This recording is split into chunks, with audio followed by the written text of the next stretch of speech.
तो राम राम जी की साथियों, आज मैं आप सभी के लिए एक बहुत ही बेहतरीन वीडियो लेकर आया हूं, जिसमें मैं आप सभी को बताने वाला हूं कि पशु बीमा व्यवस्था क्या है, पशु बीमा कैसे करते हैं, पशु बीमा करने की पूरी प्रक्रिया और पशु से हमें किस तरीके से बीमा का लाभ मिल सकता है। वो सब जो जानकारियां हैं वो इस वीडियो में आपको देने वाला हूं। तो आपसे मेरा निवेदन है कि आप अगर पशु बीमा को पूरी तरीके से समझना चाहते हैं तो इस वीडियो को पूरा देखें। तो मैं आप सभी के लिए जो बीमा व्यवस्था बता रहा हूँ उसमें मैं पहले अपने मेन पॉइंट हैं वो यहाँ पर लिख लेता हूँ, तो इससे आपको समझने में बहुत ही आसानी रहेगी। हम आपको इस चैनल के माध्यम से बहुत ही अच्छी वीडियो लेकर आते रहेंगे। आप हमारे चैनल को सब्सक्राइब करें, हमारा सपोर्ट करते रहें, तो हम आपको और भी अच्छी वीडियो लाकर दिखाते रहेंगे, आपका सहयोग करेंगे। आप और अन्य किसी प्रकार की कोई पशुपालन विभाग से जानकारी लेनी चाहे तो हमें संपर्क कर सकता है। जैसे कि कौन कौन सी योजनाएं चल रही हैं, अभी पशु केसीसी और पशु बीमा व्यवस्था चल रही है, पशु बीमा अपने पशुओं का ज़रूर करवाएं। तो यहाँ पर हमने 7-8 पॉइंट डिस्कस करने हैं जो कि हमने बोर्ड पर टाइल कर लिए हैं। अब आपको हम इनके बारे में क्रम से पशु बताने बीमा वाले व्यवस्था हैं। है क्या? चलिए शुरू करते हैं। इस योजना का सबसे मुख्य और मेन उद्देश्य है वो ये है कि जो राज्य में पशुपालक हैं या जो गरीब किसान हैं जो गांव में पशुपालन से अपना जीविका चलाते हैं, उसमें क्या होता है, जैसे कोई पशु ले आया मान लो 1 लाख रुपए का, और उस पर रोजीना की जो खल खा रहा है लगभग 1 या 2 किलो, तो 60 से 70 रुपये उसका होता है, और भाड़े का खर्चा भी आया होगा 5 हज़ार का कम से कम। इस तरीके से उसका 1 से 1.25 लाख का जानवर पड़ जाता है। तब इस स्थिति में क्या होता है कि कोई जानवर का जब मृत्यु हो जाती है किसी कारण से, तो उसका जो नुकसान होता है वो भरपाई नहीं कर पाता है। तो इस तरीके से सरकार ने एक योजना बनाई कि इस तरीके से अगर हम पशुओं का बीमा कराएंगे तो जो बीमा होने के बाद पशु की मृत्यु होती है तो उसका लाभ सीधे किसान को मिल जाएगा, जिससे कि वो दूसरा पशु खरीद सकता है, तो उसका आजीविका दोबारा से वैसे ही चलती रहेगी। तो इसके अंतर्गत हम दूध देने वाली गाय भैंस का, भार ढोने वाले गधा, बैल, सांड, खच्चर और भेड़ बकरी का बीमा कर सकते हैं। इसमें एक परिवार का 5 बीमा किए जा सकते हैं एक व्यक्ति के नाम से, है ना। और इसके बाद जो आती है पशु बीमा कंपनी, सॉरी पशु बीमा प्रक्रिया। तो सबसे पहले पशु बीमा प्रक्रिया में होता क्या है, जैसे कि अपन कोई चीज़ देखते हैं, मान लो अपन यहाँ पढ़ने आए तो अपनी पूरी प्रक्रिया रही, एंट्रेंस एग्जाम होगा, उसके बाद अपन एंट्रेंस एग्जाम दिया, फिर जो क्वालिफाई हो उसका यहाँ पर सिलेक्शन होगा। तो सबसे पहले जब हम पशु के पास जाते हैं तो इसमें मुख्य रूप से 2-3 नियम का चर्चा होती है जिन पर ध्यान में रखना होता है। पहला तो पशु बीमा नहीं होना चाहिए, उसका बीमा हुआ, है ना।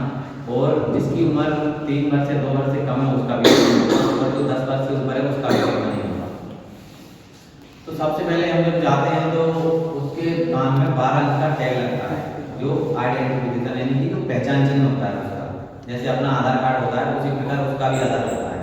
तो उसको टैग लगाने के बाद उसका इना पोर्टल यानी NDDB पर, नेशनल डेयरी डेवलपमेंट बोर्ड पर उसका रजिस्ट्रेशन होता है, और उसमें जरूरी बातें लिखी जाती है, जैसे गाय है तो उसका प्रकार लिखा जाता है गाय, भैंस है तो भैंस, और मादा है तो मादा, और रंग कलर सब चीज़ दिखाई जाती है। फिर इसके बाद बीमा की प्रक्रिया शुरू होती है। जो उनका ऐप रहता है कंपनी वालों का, उस ऐप के माध्यम से सबसे पहले फार्मर का रजिस्ट्रेशन होता है, फार्मर के बाद एनिमल का रजिस्ट्रेशन होता है। अब फार्मर के रजिस्ट्रेशन में आधार कार्ड, बैंक की किताब और ID, नॉमिनी का आधार और एक BPL कार्ड लगता है अगर वो तो।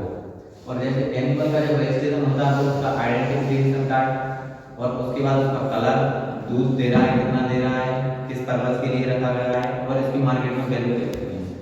जो मार्केट में वैल्यू वैसे तो होती नहीं, जैसे भैंस है अच्छी लग रही है, बड़ी है, लेकिन वो दूध कम देती है, तो उसकी रेट अपन ज़्यादा नहीं डाल सकते। ये रेट होती है कैलकुलेटमेंट दूध के हिसाब से। अगर एक भैंस दिन में 10 लीटर दूध देती है दोनों टाइम का, तो उसका 1 लीटर बराबर 5,000 रुपये माना जाता है, मतलब 50 से 60,000 के बीच में उसका बीमा कर सकते हैं।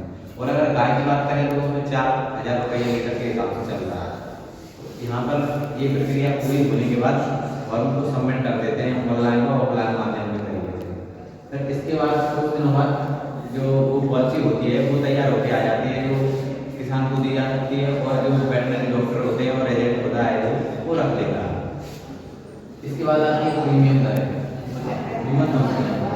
अभी कुछ पहले तो बहुत सी बीमा कंपनियाँ थी, जैसे कि the oriental insurance company limited और the new India insurance company limited. लेकिन अभी जो 2023-24 में कार्य कर रही है, उसमें मैं भी बीमा एजेंट हूँ, वो है AIC, मतलब एग्रीकल्चर इंश्योरेंस कंपनी। तो उसमें ये कंपनियाँ रहती हैं। अब आती है प्रीमियम दरें। तो प्रीमियम दर ऊपर से जो कंपनी है वो 3.5%, यानी कि जितनी भी मार्केट में वैल्यू है तो उसके 3.5% किसान को देना है। लेकिन इसमें हमारी सहायता सरकार जो है वो सरकार सहायता करती है 50% का, चाहे वो OBC वर्ग का हो, चाहे SC ST वो जनरल वर्ग का हो, तो भी तो इसके लिए 50% सब्सिडी मिल जाती है।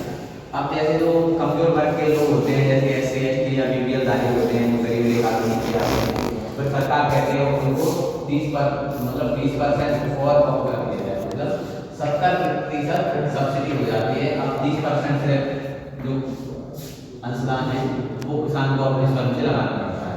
जैसे मान के चलते हैं अपन कोई भैंस है, उसका 50,000 का बीमा, 50,000 की मान के चलते 3.5% के हिसाब से अगर जोड़ा जाए तो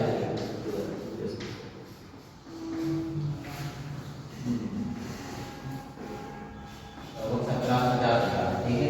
अब 1750 में 30% और 20%, मतलब 70%, 30% लगेगा।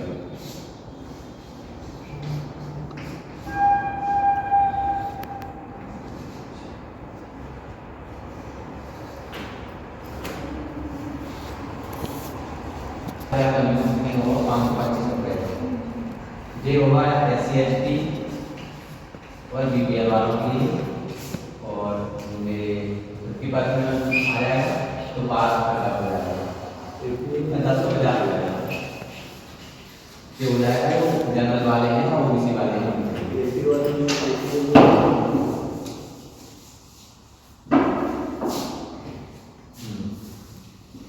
अब आती है इसमें कुछ नियम की शर्तें होती हैं। जैसे नियम शर्तें का ऐसे, जैसे अपन कुछ भी कोई सौदा करते हैं तो अगर कोई फॉर्म भरते हैं उसमें नियम शर्तें रखी जाती हैं कि आपका फॉर्म यहाँ पर भरा जा रहा है और इसमें सारी जानकारी दी गई है कि आप एग्री हैं तो अपन कैश करते हैं। तो इसमें भी ऐसे रहता है, जैसे जो पशु बीमा हो रहा है वो दूसरी जगह किसी योजना से बीमा नहीं होना चाहिए उसका, और जो बीमा एजेंट है वही उसका बीमा कर सकता है और पॉलिसी उसके पास रहेगी। और जैसे अब मृत्यु हो जाती है तो उसका जो मतलब उसका PM करना रहता है, तो सबसे पहले उसे पशु चिकित्सा से फोन लगाना चाहिए और कंपनी को मेल या फोन के माध्यम से सूचित कर देना चाहिए कि मेरा पशु खत्म हो गया है। तो जो पशु बीमा कंपनी